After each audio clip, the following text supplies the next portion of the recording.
If you want to attract wealthy people, become wealthy. If you want to attract high energy, good people, become high energy and good.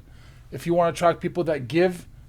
Family always comes first. So I knew I wanted to be a chiropractor since 14 years old. Oh my God. But my goal as my focus as a dad is for my kids to be better in every area than I ever was.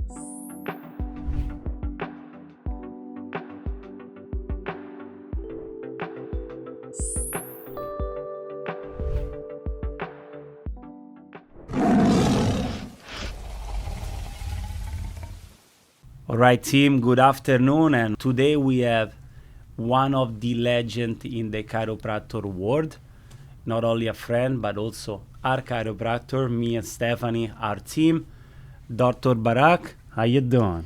I'm doing amazing. Thank you so much for having me on the podcast. Love being here, love your energy. So I'm excited to get this conversation going. Yes, sir. Let's talk about energy. Let's start like that because, guys, I want to tell you something that if you don't know Dr. Barak and you go to Carpe Diem, to their Instagram page, you'll see a lot of energy, right? You'll see like there is employees smiling and doing fun activities while obviously they're taking care of their patients. But one thing that captured me, and this is something that I want to talk to you because I really admire this side of you and what you build with your company, is culture. So energy and culture, right? So Dr. Barak, tell me how you created that bomb mix that I see all the time that I come over there and do my therapy. I appreciate that. Thank you. That means a lot because that's something that we strive on. Every single person that comes into the office, we have a wow factor. We want to wow them every single visit. And we have about 6 to 11 touch points on a daily basis that we're trying to make their experience even better. What can we do today that we didn't do last time with every single person? And that takes a team of people who are focused and with good energy to accomplish that. So I'm really appreciative that you never mentioned that before. So I'm really excited that you said that right now. You see, team, it works. It's great. It's but yeah, it took a while to understand the concept of building what we're trying to create, right? So in the beginning it was really tough, wasn't sure how to build a business. I was trying to focus just on chiropractic, but then I realized just being a chiropractor is not enough. How do we grow? How do we thrive? And that evolves 100% on the energy that I portray, that I give off, right? So they say if you want to attract wealthy people, become wealthy. If you want to attract high energy, good people, become high energy and good. If you want to attract people that give, right? And it's something that we've just focused on every week. In our team huddles, we talk about it. And I love getting some crazy information from the team members and the patients. So excited that you mentioned that. Of course, because I experience that all the time as a patient, right? So outside of us having like a beautiful relationship together, but when I come and I'm your patient, it's impactful. So that's why I'm always happy when I come in, and I'm happier when I get out. So I think that's kudos to you. I love it. Now, at a SD podcast, we talk about a lot of tough stuff, right? A lot of bad things that people don't want to talk about. So while you were mentioning this bomb, right? This combination of energy that you built, you also mentioned a couple of things that stay with my mind, which is like when I started the business, like my focus was patient, growing the business, like all these dynamics. Mm-hmm. So let's take a step back because this is the product of who you are and your leadership today. But talk to us a little bit about your story, how Barak became Dr. Barak at Carpe Diem. Oh my gosh. So one, I wouldn't be where I am without my wife. Amen. It really, really, really started with when we first moved from New York down to Florida. I opened up my office. I worked for many different chiropractors, amazing chiropractors, so I could learn the business, philosophy, and different energies. So then I can take what I learned and create my own. And when I moved down to Florida, my wife is a badass. So she's in environmental policy, but she ended up doing real estate, and she was working for a law firm first. They offered her to pay for her school because of how smart she was, how she just picked up on everything, and she turned them down because she doesn't want to be a lawyer. She got into real estate, and she started doing pretty well. So knowing that my wife started doing well, I wasn't pushing myself. And I was not thriving in the first year, to the point where she came to me and we sat down and she said, maybe you're not the type of person that needs to open up an office. And that hit me hard. And that's when I said, okay, it's time to do what I learned. It's time to focus. It's time to get out there. And that's when we started thriving. That's when I started just not being on my own island, learning from people that were doing it in Florida, learning from people's mistakes, speaking to the people that were doing it for 15, 20 years. What are you doing that's successful, that's making you successful? What are the things that you did when you started off that made you fail? So started learning from other people allowed me to thrive pretty quickly. So because of that conversation with my wife, that made me, say, okay, let's do this. With that said, now as we go from different levels, from making 10,000, 20, 50, 100 a month, I also have to change what I know I'm capable of doing. Who do I have to become partners with? Who do I have to get as mentors to take me to that next level? Yes, I've sir. always had that mentality, and but it all is due to my wife. Knowing that if she's behind me 100%, I know I'm going to be successful. If she's not behind me 100%, I know it's going to be rough. So that's one of the biggest things that I always talk about is having her. If she never said that, I don't know where I'd be today. That is fantastic. This portion of your life, right, that you just explained to me and to the audience, which is super beautiful, and I believe everybody has a tremendous story behind and a tremendous person that shape their direction of life based on the decision that you made, right? And then we make ourselves as well. So there is one thing that an analogy of a movie, right, that came to my mind. So last night, and especially like that in transitional period from Q1, Q2, Q3, Q4, right? So now started Q3, and I'm like, man, I gotta go back from the beginning. I wanna go back to Manny as analogy on Rocky saga, right? Rocky 1, Rocky 2, Rocky 3. So I started watching Rockies again. That's what I do when I had to go back to the grind over there. And I said, I go Rocky 1, okay. It's not this phase. Okay, I am Rocky 2. No, okay, I'm not in this phase. No, I'm at Rocky 3. Okay, there is this point that you mentioned where Rocky is training with Apollo Creed, right? And they are in California, and they're running on the beach. Then Rocky stops, and then Apollo say, it's over. And then Adrian goes to Rocky, and they start having this conversation. That moment, Adrian challenged Rocky and telling something that struck me yesterday, right? It was literally inside of me. And she goes about, what is it that right now is preventing you to do what you're supposed to do right now? And if you don't understand what's stopping you or what is preventing you to do it, what do you think your next 10, 20, 30, 40 years of your life gonna be looking like? You see that? This is why I love when you have the story of building the business, but we're talking about what people don't know. Yeah. What people see right now, you see, we started with who you are and what you build, but I love to focus on the process. Right. So I love that you mentioned that. Now, there is another side that I wanna go in. You fantastic with your family. You're fantastic with your children. So I love to talk about who is Dr. Barak outside of Carpe Diem, because you look fantastic like as a dad. So tell me a little bit about that. What's your relationship? Oh, I mean, it's a blessing. Having 4 boys, there's a thing on TikTok or Instagram that we saw. What's your favorite thing about being a dad? Is watching your kids grow up. And what's the worst thing about being a dad? is watching your kids grow up. And it's just perfect because you're watching their mistakes and you're watching them figure stuff out, and with your guidance, how they can be someone extremely successful or someone that is going to struggle. So that's why I really, I love being part of their life. And that's the one thing I always tell my team: family first. Mm-hmm. Doesn't matter about the business, family always comes first. If you have an issue, let me know. We help each other out, but always family first.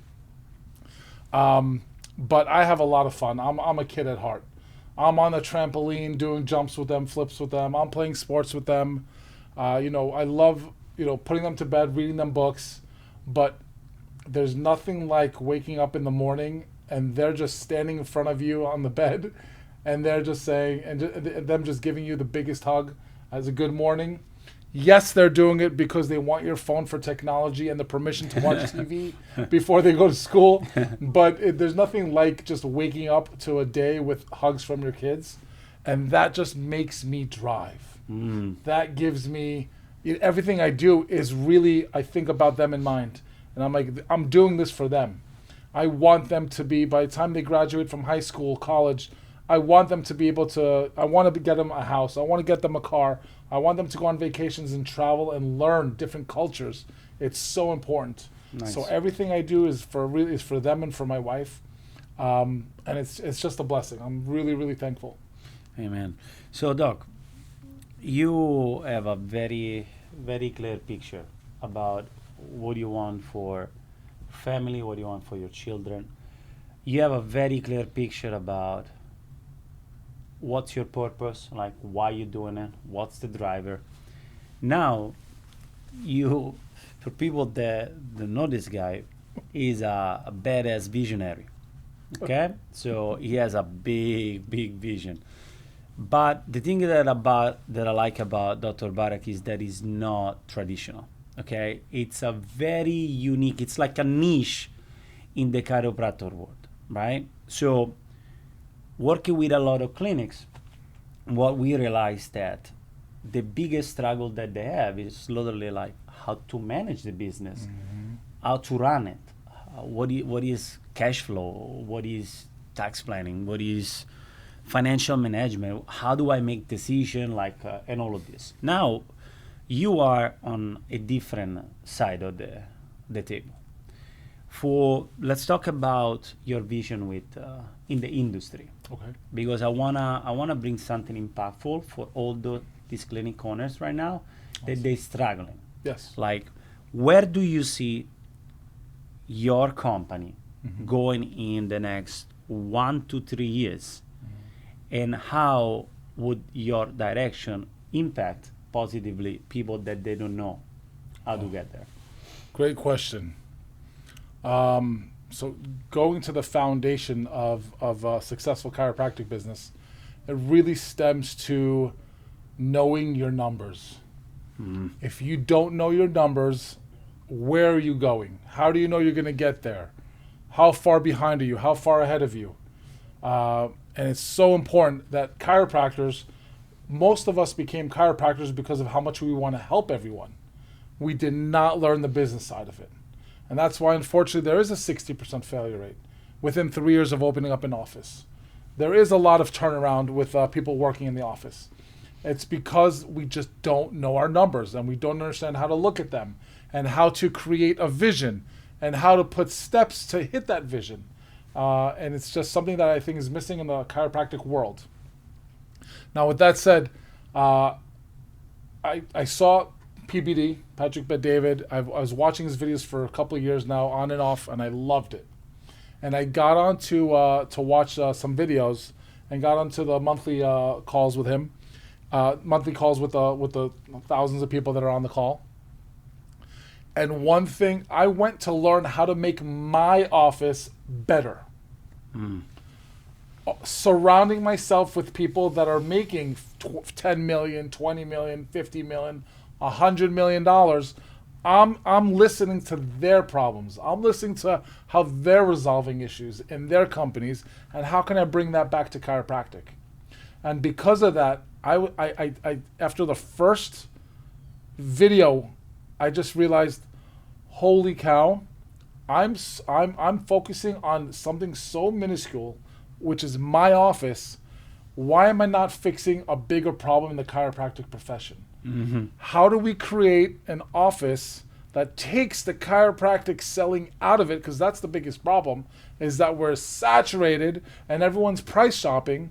How are we going to create an office that people are just drawn to being around you and and the way that we run the clinic without struggling and hitting benchmarks much faster than the average chiropractor? So I started developing that using AI, talking to mentors, figuring stuff out, and I created, I believe is going to be a hit. So we're opening up soon within the next couple months. We're going to prove concept, and once we prove concept, we're going to take it out to the masses. And this is going to be something that chiropractors are going to need, because the average chiropractor is making $120,000, $140,000 a year, the average across the country.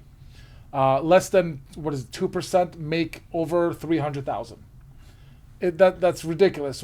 To raise a family nowadays, to go on vacations, to do the things you love, you can't live on $120,000, $140,000. So how do we improve the profession? And I strongly believe that what I'm creating is actually going to be a huge part of that. And we certainly have no doubt on that, knowing your creative mind that you have. When I think, I'll tell you like my personal feeling as your client, right? So when I get into the office, obviously smells good, great feelings. You have a badass office manager. I love her. She's very, very good. And then like immediately you know what you gotta do. Like you have somebody greeting you, welcome, come, right? So when I think about your structure, the infrastructure that you build outside of culture, energy, and hospitality, right? But I see your business as you have built what I call the McDonald's system of chiropractor. I'm gonna explain to you why.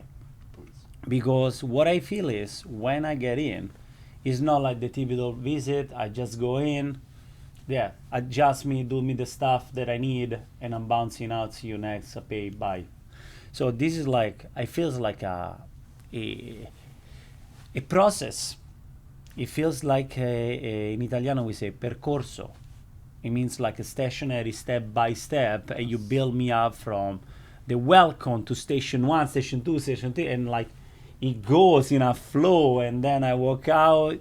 It's so nice. He gives me, I love coffee. He gives me about 1 to 2 coffee, and then it tells me, hey, for 1 cup of coffee, you need 4 glasses of water because you get dehydrated. As you are your most valuable asset, you take care of your clients, you have to take care of yourself too. But that's the type of advice that I get from Dr. Barak. That's why I think it's the best, because like, hey, listen, sometimes I've been to other like chiropractor business. That's why it's different comparing to other people, because he has something unique. It makes me feel good. When I walk out, I don't care how much money I paid, because he deserves even more of what the cost of staying with him for the year is. It's fantastic. So I don't care. That, you see, he passed from making you feel I cannot afford this. No, I actually want to pay you money because I feel fantastic, right? So kudos to you. That's beautiful. And if you haven't gone to his Instagram page, guys, I'm not telling you to go to his office first. Just go check the Instagram page. Trust me, you'll call him. But anyway, let's go to the next section, right? And this is something that I always wanted to ask you. Yeah. Okay. Now you have a tremendous drive. You're visionary. You're very atypical. And tell me a little bit about how you decided and why you decided that chiropractor was your calling. Because there is always one person in life that comes and they change the way that you make decisions outside of your wife. There must have been somebody that say, you know what, this is who I want to be, right? Or want to emulate. So tell me a little bit about that. Oh man, so I knew I wanted to be a chiropractor since 14 years old. Oh my God. All right. I knew I was going to be a chiropractor. So what happened? My dad used to go to a chiropractor Okay. once a month, and I would go with him, and I'd watch this awesome chiropractor, adjust him. My dad would stand up and say, "Oh, that feels amazing." Walk out, and I said, "Pay him $40, $50, whatever the copay was, whatever he charged." I said, "Dad." After watching him do that for 2 years, I said, "Dad, next time your back hurts, I've been watching this guy for a long time. Let me know. I got you." And he goes, "Whoa, whoa, whoa, whoa, whoa. He's a doctor. You have to go to school. You have to understand the body." I said, "Give me a shot. Let me see." Comes to me a week later. He's like, "All right, hot shot. My back hurts." I said, "Get on the floor. Let's do this." Adjusted him. Back, neck, side, toes, knees, everything that the chiropractor does. My dad stands up. He says, "Holy shit, that was actually good." That was actually good. I said, "Oh, okay. Good to know." I went to school the next day, and I told all my friends that I know how to adjust. I said, "If you have any issues, let me know." I started adjusting my friends. I started adjusting teachers. I started adjusting my coaches. I had no idea what I was doing, but whatever I was doing was making them feel better. And I said, from this point on, I need to go learn how to make them feel even better, because now I know nothing. I'm so excited to see what I can actually do if I actually knew what I was doing. And I said, this is what I want to do with my life. That's fantastic. Now you see, I knew that there was something like deeper than just like, okay, I just go through the phase of life. Then okay, I just want to do this. It's intentional. You see, like it's a calling. That's fantastic, because it reminds me like when I was little, right? So I knew I wanted to be a soccer player. It was 1994. And I was watching the World Cup, in love with Roberto Baggio, and Italy was phenomenal. So, say after the USA 1994 World Cup, I fell in love with two things. Fell in love with United States of America. Say, oh, one day I'm gonna be American, 100%. I'm gonna live in America. And then the other thing, I'm gonna be a soccer player. See, like that's how I relate with you. I went to my dad in the room and I said, "Dad, I want to be a soccer player." He looked at me like, "Get out of here." He said, no, I want to be a soccer player. And he signed me up. He actually, he was my coach for the first 3 years when I started, because his dream was to be a professional soccer player. And then I started like, living the journey. I left home when I was 16. That's when I did my first professional contract. Retired when I was 32, and then I was like, it's been like a 16-year ride. So you brought me back to the origin, right? Now, the other thing that I want to talk about is this. There is always a figure of a hero, especially like the hero, right? When you grow up. Like in this case, you mentioned your dad.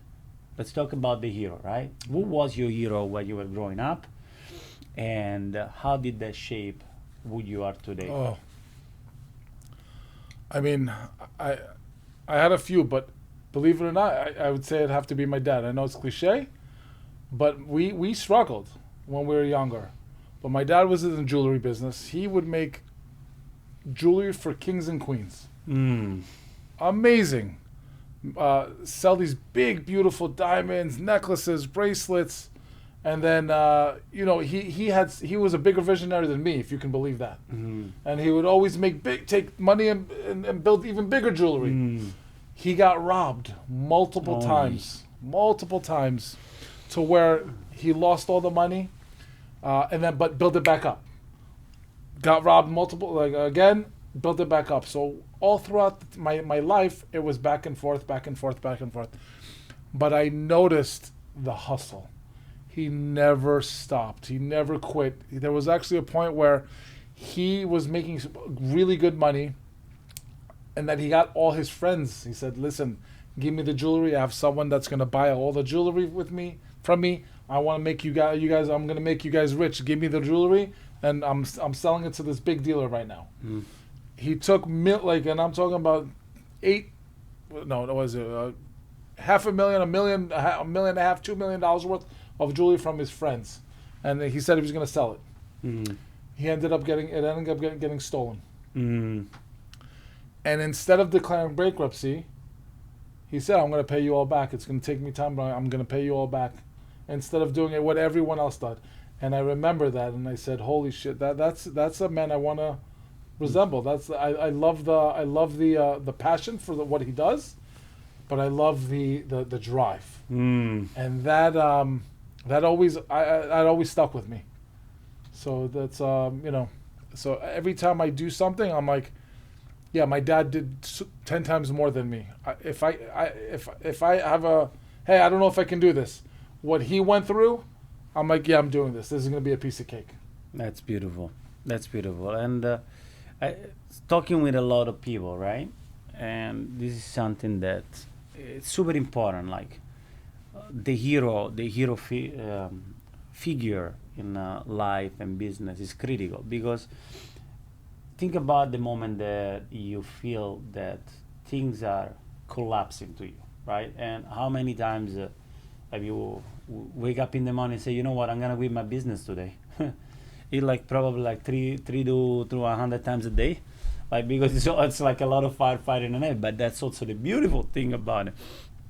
But I think there is something that it's so powerful about remembering who the hero was and why you started, where you're coming from, and the heritage that you have. I think that is something that right now, nowadays, and especially with social media, people are progressively losing out. And I see a like with the more years are passing, and generation, I see a deficit in heritage and understanding how that critical it is. So now let's talk about heritage, because I love that. Now you have a strong vision. You know what you want to do for your children, right? Mm-hmm. Let's talk about Dr. Barak 10 years from now. Okay. You grew to XYZ clinics. You got your technology that is impacting everybody. Tell us a little bit about what heritage will look like to you, and how do you want to take it for next generation to now. Let's talk about generational wealth. Yeah. So, I mean, heritage for my family, or heritage for the chiropractic profession? Because they're the same and different at the same time. Listen, as a dad of 4 kids, my goal as a dad, my only goal as a dad is, one, hopefully to be the best husband I can, number one, which is, whoo! Anyone who's married understands it's tough. It's not easy. But my goal as my focus as a dad is for my kids to be better in every area than I ever was. That's what I always say. So whether it was finances, whether it was gifting, giving, just being kind, athletic, I just want them to be better in every aspect than I ever was. Now, obviously, you have different personalities. Kids that are they don't want to play sports. Kids that are smart, that do extremely well. I had to study a lot to do average. I have kids that don't even study and they're getting straight A's, right? Then I see my other kids who are phenomenal athletes. And then I see the kids that don't care about sports. They just want to play games and learn business, learn about money. But it's important to be well-versed in everything. Those who are well-versed in everything, I believe, I know, will hit their targets much faster and have a more easy, comfortable life. Now, what I'm trying to build heritage-wise or generational wealth is that's why I hired you guys. That's why I started working with you guys. Because I know what I know, and I don't know what I don't know, and I don't know what I don't know, right? So that's what I'm saying is that every level of success, I'm looking for another mentor to get me to that next level. And that's where you guys came in at a perfect time from when we met at the PBD's podcast, all right, or the monthly meeting. So it was perfect timing. You reached out to me. It was exactly what I was looking for. I was like, I've been looking to figure out how to do this and do this and do this. I know there are people making millions that aren't paying taxes legally. Why don't I know this? Who can I speak to? Right? And that's when you reached out, and that's why I was like, okay, this is going to be my mentor in the financial realm. So thank you for that, for reaching out, number Of one. course. And then you guys have just been teaching me like different little steps here to add. It's not aggressive. It's not do all these things at once. It's step by step. And my wife and I are very like, wow, this is going to work. This is going to be good. This is going to be great for the kids, right? This is how much money we're going to put for the kids. This is how much money they're going to have when they're finished high school. This is how much we're going to want them to have after college. Are we going to have enough money to buy them a house, pay for their wedding, so on and so forth? But the most important thing is teaching them the value of work ethic and hustle. I actually took my 11-year-old to market on Tuesday Nice. because he asked me for an e-bike. I asked him how much was an e-bike. He says it's about $1,500 to $2,500. I said, okay, you're not going to camp this week. You're coming to work with me, because he thinks that I just make money from the trees in the back. Yep. So I he like came. it. So he came with me. We went to 15 different fire stations to talk with the firefighters, because that's one thing that I love to work with are the people that take care of us: police, firefighters, and teachers, nurses. Nice. These are the 4 groups that I love working with. I try to give back. So we went to the fire stations. I had him remember a couple lines, and he killed it. He went in there with confidence, and people were talking to him, and he was loving it, and he was doing better than some of my team members. And I told him the next day, I said, from now on, you guys go marketing. You're taking my son with you.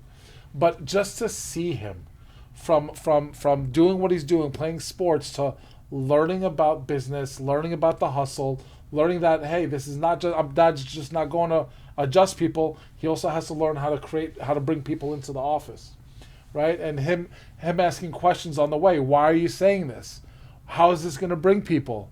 How much do they pay? What does the insurance pay? He started asking me these crazy questions. I'm like, this is phenomenal. This is exactly what I want. It's a goal. So generational wealth, I think, stems down from whatever I'm learning, I'm trying to pass down to them as early as possible. Amen. And if they get it, if they grasp it, that's going to be more than I can ever imagine. So I'm very excited about that. That's fantastic. No, I'm very excited for you guys, because I see these dynamics real time, Yeah. right? Like, for example, what was it, last week or 2 weeks ago? Like, we were doing therapy, and then your kids were in the clinic, and they were taking care of us. That was fantastic to watch. I love it. And by the way, it was on a Sunday.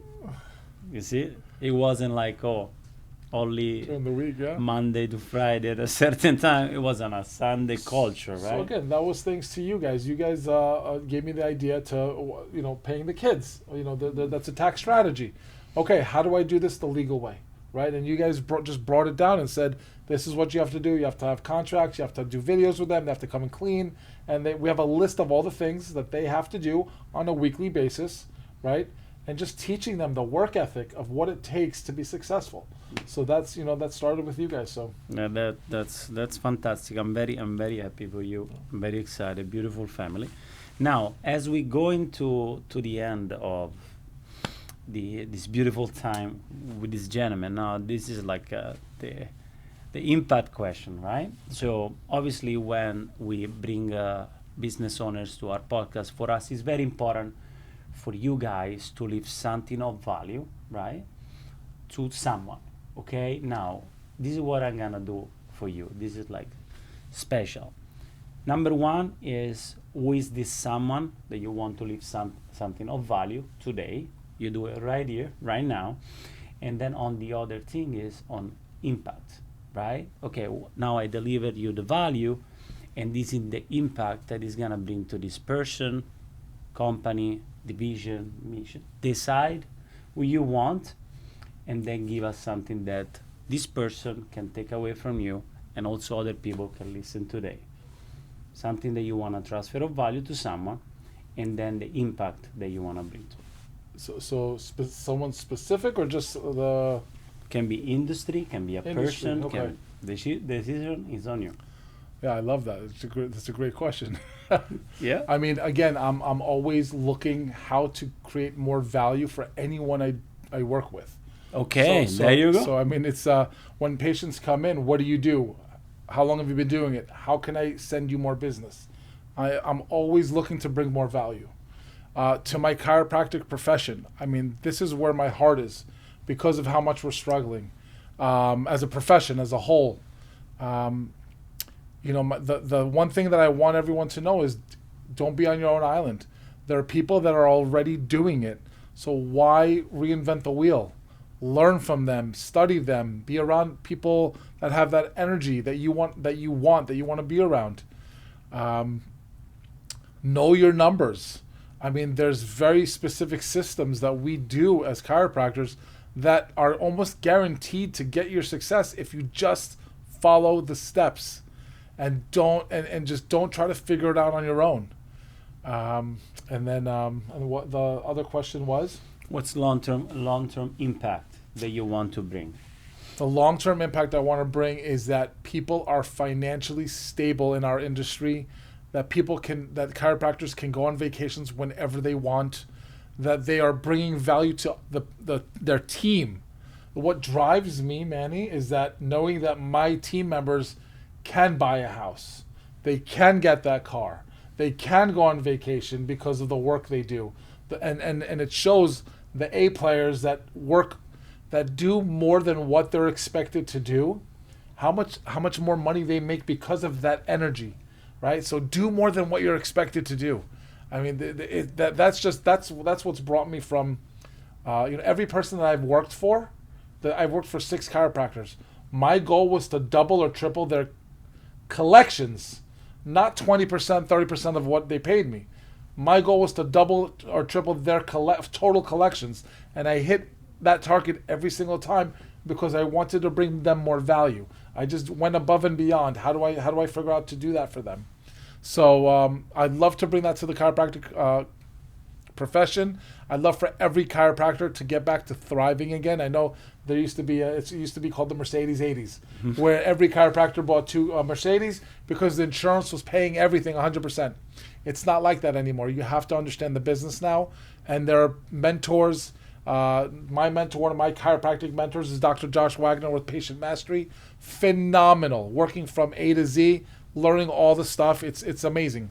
But yeah, that's what I want to bring. That's what I want to bring to the chiropractic profession. That's fantastic. And let me help you to connect with the audience. Obviously, for people that want to connect with Dr. Barak, what social media platform do you use? What's the name so we can give it to you as a shout out?